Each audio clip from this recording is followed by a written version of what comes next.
Hello, Teller County. This is Tommy again with the Teller County Sheriff's Public Information Office. And I want to talk with you about fireplace and wood-burning stove safety.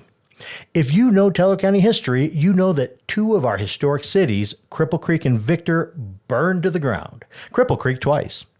Now, while none of these fires were started by fireplaces, they were started by negligence.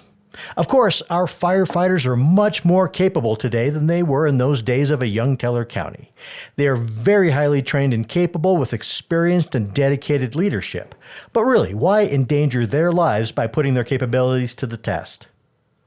Fireplaces are responsible for 25,000 fires each year. But with a few simple safety measures, we can all make sure we reduce our fire danger in these really cold months. Our first recommendation is to have a fire extinguisher nearby to where you'll have your fire. Now, don't place your extinguisher in a place where your fireplace or stove will heat it. Instead, place it where you can reach it within a few seconds of a fire, and keep it at least 4 inches off the floor, but no more than 5 feet up so it can be easily reached. Keep it charged and have a professional inspect it at least once a year. Also with your stove, unless you're loading wood into it or stoking the fire, make sure you keep the stove's door closed to prevent embers from popping out and onto carpets, wood floors, or other flammable items or people. If you've ever had a burning ember land on you, you know that it's pretty unpleasant. Same thing with your wood fireplace. Keep a metal or heat-rated glass screen between the fire and the rest of the room. Wood fireplace screens made of glass are rated up to at least 400 degrees Fahrenheit. But also keep in mind that the glass on a gas fireplace on those doors are rated upwards of 1400 degrees due to the high efficiency and heat output of modern gas fireplaces.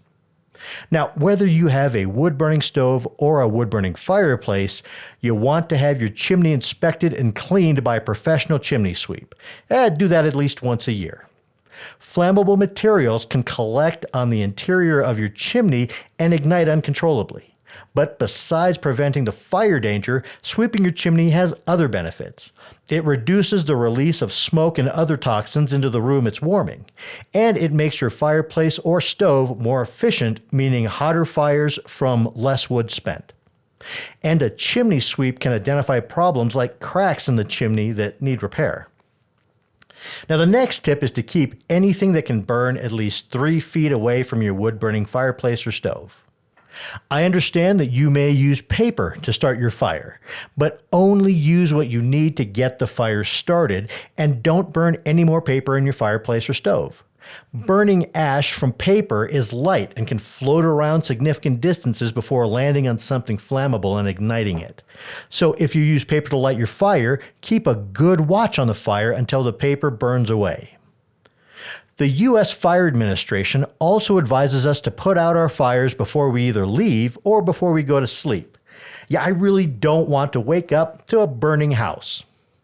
And finally, when you clean the ashes out of your fireplace, put those ashes into a metal container with a lid and keep the container in a spot free of burnable substances, like grass, outside at least 10 feet away from the house.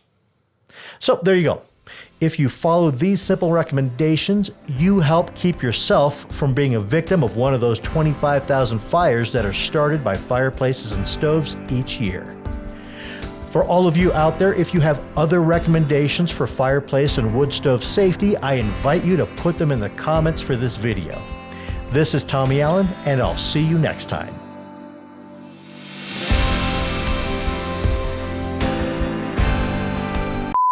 Hello, Teller County. This is Tommy again with the Teller County Sheriff's Public Information Office. And I want to talk with you about fireplace and wood-burning stove safety. If you know Teller County history, you know that two of our historic cities, Cripple Creek and Victor, burned to the ground.